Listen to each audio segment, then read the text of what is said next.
Here we are on the front of our Dutchman, Colorado 17 BHC. We're going to do a walkthrough on this unit to show you all the components, a little bit about how they work. If you want more specific information on your brand component, look in our helpful hacks section on YouTube, and that will provide a lot more information about those components. So we're going to start up front here. We have our 7-way plug, which transfers all of our lights, our blinkers, and everything to our towed vehicle. And we also have a charge line on here that will help charge up that battery system while you're traveling down the road.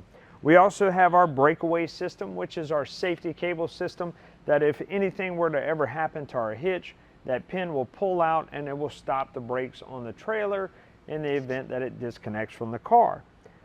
We have our manual tongue jack on the front here to crank up our trailer up and down. We can easily upgrade this to an electric jack and put that on there, and it will run off of 12 volts. We'll feed that to our battery if we wish to upgrade. We have a single propane tank on here with our single regulator, and we have our battery connections right here with several fuse holders that are labeled with different connections as to what they go to. So here we have our freshwater connection. Our freshwater connection is used to fill our fresh tank, which is our onboard water system. We would put a water hose in here, fill that tank up for however much we care to carry with us. We can monitor that by that panel on the inside we'll go over later. When we want to use this water, we'll kick the water pump on and it will supply water to all of our faucets. You can drain this tank out with the little petcock that's down here under the bottom, and you want to do that so that water doesn't become stagnant. So if you're done with your trip, you're not going to use that water anymore, drain it out and let that get out of the system. We also don't want to carry more than what we need. It adds extra weight to the unit, so only bring what you think you'll need. That's if you're going to use it for dry camping, meaning we don't have a water faucet at the place where we're camping at. If we do have a water faucet, we can hook that water hose up. We'll come straight to here, hook that water hose up, and then turn it on. That will supply water to all our fixtures in our unit. In the event we are using city water, we don't need that water pump on. The only time we need it on is if we do need water from that freshwater tank. We have our 30 amp service right here. That 30 amp service, to remove it, you want to undo that ring, twist it a little bit to the left, and we can wiggle it out. Now we'll have a plug-in on the other end with 3 prongs. Before we plug it into our camper, number one, we want to make sure our air conditioner and stuff is off on here. We don't want to cause any surges to our system. We also want to make sure that we are unplugged on the other end. We take and we line up our prongs properly, stick it in, take a slight turn to the right to lock it in place, and then we take our retainer ring and tighten it up around that plug. This keeps that plug from falling out and arcing or anything of that nature. From that point, we can go plug in our service down at the power pole and then run our appliances. Here at the bottom rear of our unit, we have our gray tank valve and our black tank valve for our 2 tanks. We have a black tank and a gray tank. The gray tank is where our sink water and our shower water will go. We can either store it in there, or if we have that hose connection hooked up down to a dump site, we can leave that valve open and that water can drain out constantly all the time. Now our black tank, however, that is where our sewage goes from our toilet, so we want to keep that closed all the time. Now the reason being is if we don't, we're not leaving water in there, liquids, and that would cause the solids that go in there to dry up and stick to the tank and cause dry tank, which cannot be repaired. That tank would have to be replaced. So we want to leave that valve closed when in use. When we are ready to dump, of course, hook our hose connection up, and we will open that black tank valve and dump everything that's in that tank. And we would get a wand, because this unit doesn't have a tank flush on it, where we get a toilet wand that we sell at our camping store. We stick it down in there, we hook it to a water hose, and we can spray that tank down and flush our system out while we leave that valve open. Once we're done flushing our tank system out, we want to close that valve and we want to add a couple of gallons of water in that black tank. Once we're done with that, add some chemical to it before we go to store it or anything of that nature. Anytime we dump our system out, we want to make sure we put a couple of gallons of water back into that black tank to help flush it out still, and to make sure any deposits that are left in there don't dry up on our sensors or walls or cause any issues for us down the road. So a couple gallons of water after you flush out that black tank and add some chemicals. Now here on the rear of our unit, we have a stabilizer jack or a stab jack. This is a manual crank system. We have our handle right here, and we can simply run that jack system down until it hits the ground. Now this is not a leveling jack. If you extend this jack into a diamond shape and there's too much weight on it, it will collapse. Manufacturers don't cover that. If you want to level your unit, you need to get the stabilizer blocks and put them under your tires to level your unit from left to right. You'll use your tongue jack in the front to level it from front to back, and you'll drop these down to help stabilize your unit. That means that it is going to reduce movement, not level it. And we want to keep it in a proper form, so stacker blocks might be needed here as well, depending on what the difference is between the ground and the camper.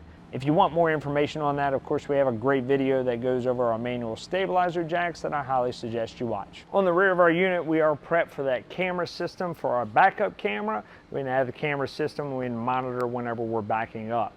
We don't have a factory mounted ladder on the back of our unit, so in order to gain access to our roof, we need to get an A-frame ladder or something.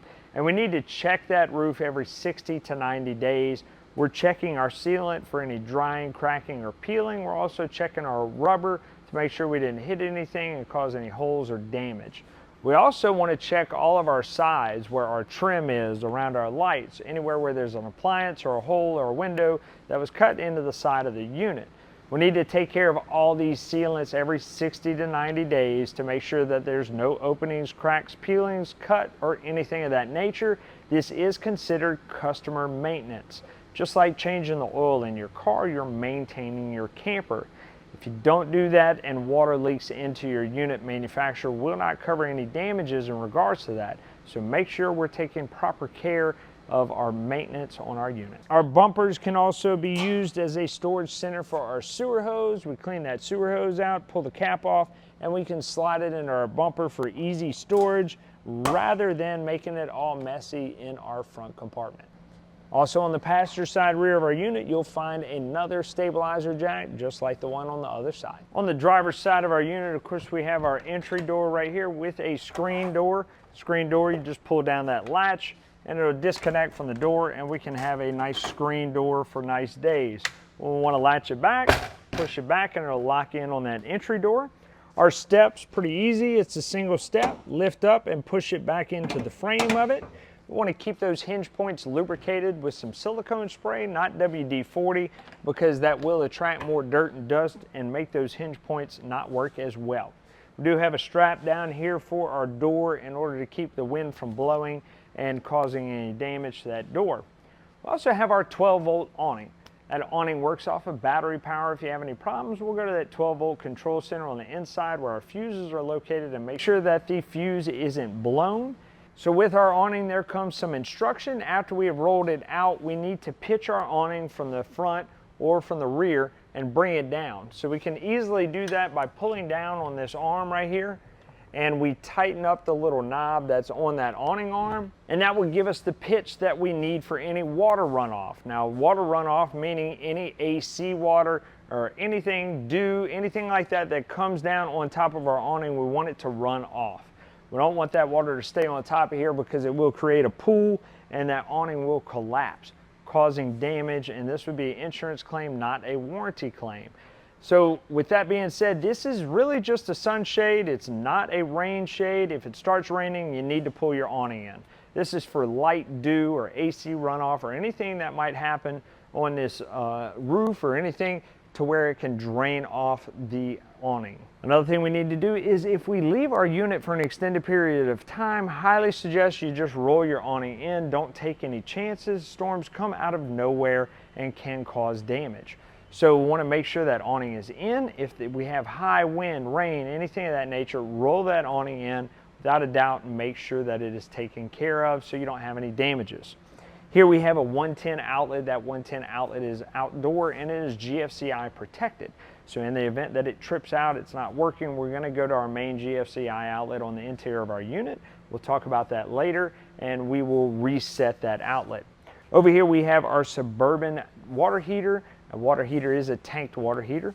It will operate off of gas. We'll go over the functions of that when we get to the control on the inside. And we also have our furnace exhaust right here. Not much to worry about. Just know that it is going to be hot air coming out of there when that furnace is operational. And once again, that furnace is also a gas operated appliance. On the back corner of our unit, we'll also find a red and blue line.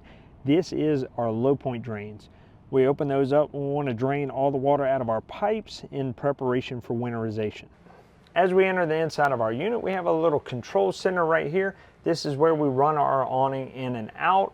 We have our meter for our tanks and our battery right here. When we hold the buttons down for the tanks or batteries or whatever we're choosing, our meter will light up here and tell us what the level of those tanks or battery are at. We also have our water pump switch, as we talked about. We'll pull from that fresh tank system and we turn it off whenever we are hooked up to city water. We won't need it. Here we have our Suburban water heater. This is our controller for that. It is as simple as turning it on and that system will begin to try to ignite on its own.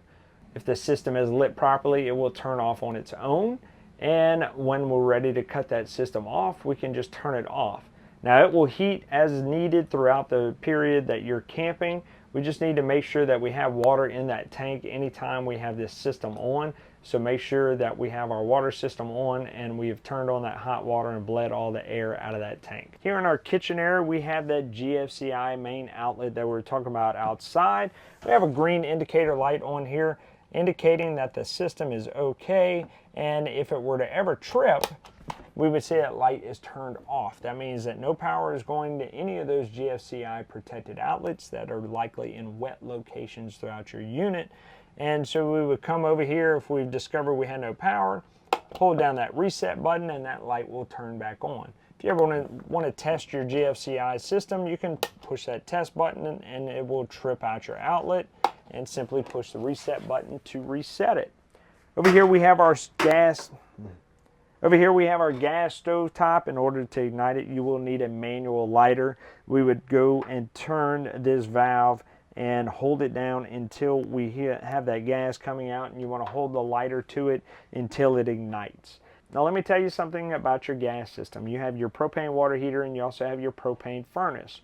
Anytime you turn your propane tank off, let's say for storage, or you swap that tank out, you're going to end up with some air in your system. Before you go camping, as soon as you pull your unit out of storage or you get to the site or you've just changed out a tank, whatever the case may be, turn that tank on, come over to your stovetop, get your manual lighter, turn this valve on and light that burner. It may take a few minutes to light that stovetop, but that's because it's bleeding air out of the system. Once it lights, you want to let it run until you have a nice crisp blue flame all the way around it, and maybe another 30 to 60 seconds after that. We're getting all the air that we can out of our system before we operate things like our furnace and our water heater. This reduces the opportunity for that system to go into a fault on those two appliances, causing you to have to reset that system for it to ignite again. Also in our kitchen, we have our microwave and our dorm style 110 refrigerator. One thing we need to keep in mind with our refrigeration system, anytime we turn our unit on, this refrigerator is going to be on unless we turn our breaker or anything off.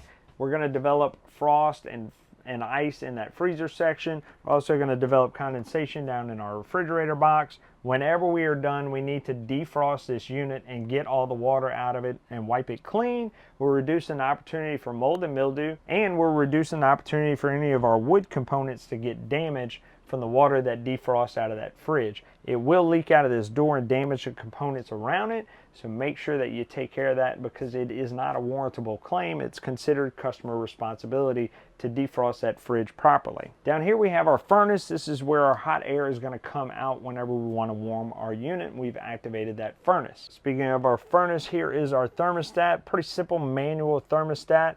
We just go ahead and push that lever over to warmer until we reach above our level in our unit, and it will initiate. Once that system has reached the temperature degree mark you've set it at, the system will turn off on its own. Our bathroom is pretty cut and dry. Our shower has a couple faucet knobs on there, but we do have a little on-off handle on our shower head. This is used for when we're dry camping. We're trying to conserve the amount of water that we are putting in our tank, as well as the water that we're using out of our fresh tank, because either we don't have a dump station or we don't have a hookup for our water, one of the two. So to make it easier, rather than having to find that sweet spot on your faucets every time you turn the water off, then all you have to do is just shut off this shower head right here. You can soap up and then rinse off, kick it back on and rinse off without having to mess with your faucets until you're done taking a shower. Now I will give you a quick warning. The first little bit of shot of water once you turn this back on will be cold, but within a second that warm water will be coming out again. You do have a 12-volt exhaust fan over that shower. Highly suggested that you use that whenever you use this bathroom, so the steam and everything can exhaust out of that vent, and it'll reduce opportunity for any mold or mildew to occur in this bathroom. We do have our RV toilet in here. Our RV toilet has a lever on the side of it that will initiate the valve and open it up to dump whatever is in it. If we're putting liquids into it, just a quick flush will do.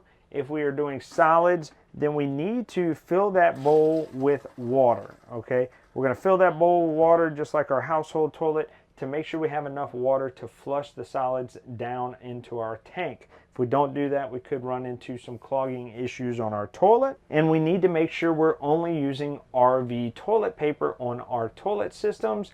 Nothing other than what is supposed to go in the toilet goes into our toilet. If you put anything else like feminine products or trash or anything, it could cause some clogs and issues in that tank.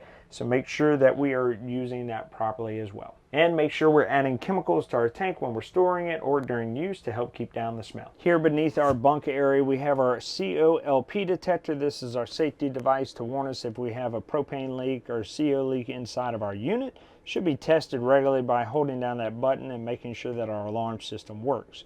Below it, we have our 110 12-volt center. Our 110 center right here with our breakers, and it is labeled with all of our appliances that go to that, as well as our 12-volt fuses here, and it's labeled for those items as well, such as our awning, our lights, and other features. Now we also have this little fan in here that is for our converter system. Our converter is basically a battery charger. When we're plugged into 15 or 30 amp service, we're plugged in and it is converting 110 to 12 volts, therefore charging our battery system, which most of our unit runs off of. So you will hear a fan running in there from time to time to help keep that converter system cooled off. Our AC system works just like a regular window unit. We have our timer on here, we have our temperature, we have our fan from auto, low, medium, and high, and we have several other options on here that we can use. Now, big thing about this smaller unit is we don't have a very big unit to cool, but it is very important that we keep our entry door closed as much as possible whenever this unit is running. Otherwise, you're going to build up a lot of condensation. So we want to make sure that our entry point is closed, especially in hotter weather and humid weather, and this AC will work a whole lot better. Also remember that this is just the air conditioner system, and our furnace will work off of that gas furnace thermostat over by the bathroom. Up here we have our coax for our cable and our antenna air. For our air antenna, we have an antenna up top that will scan for air channels. When we do that, we want the antenna power on. This will provide a 12-volt boost for that antenna to help pick up extra channels in the area. When we are searching for cable channels from that coax at the campground, we want that system off so it doesn't scramble the channels from the cable station. We also have a Wi-Fi power light. If we hit that button, that light turns on too. And here we have our Wi-Fi power. This is if we upgraded to that router system. We would be able to have a Wi-Fi boost on here, or we upgrade to the cellular portion of it where we get a SIM card from our cellular provider. We stick it in there, and then we can have cell phone Wi-Fi throughout that system. Well, we hope you found that resourceful, but wait, there's more information on our Great American RV YouTube channel. This channel right here, find the playlist Hap's Helpful Hacks. We go over different products in this unit, and we'll take a deeper dive with more diagnostics, more information, as well as helpful tips when you're out camping. Tell your buddies, tell your friends, like, share, subscribe, do all those awesome things on YouTube, TikTok, wherever you found us, and keep watching here at Great American RV SuperStores, where we bring the how-to you.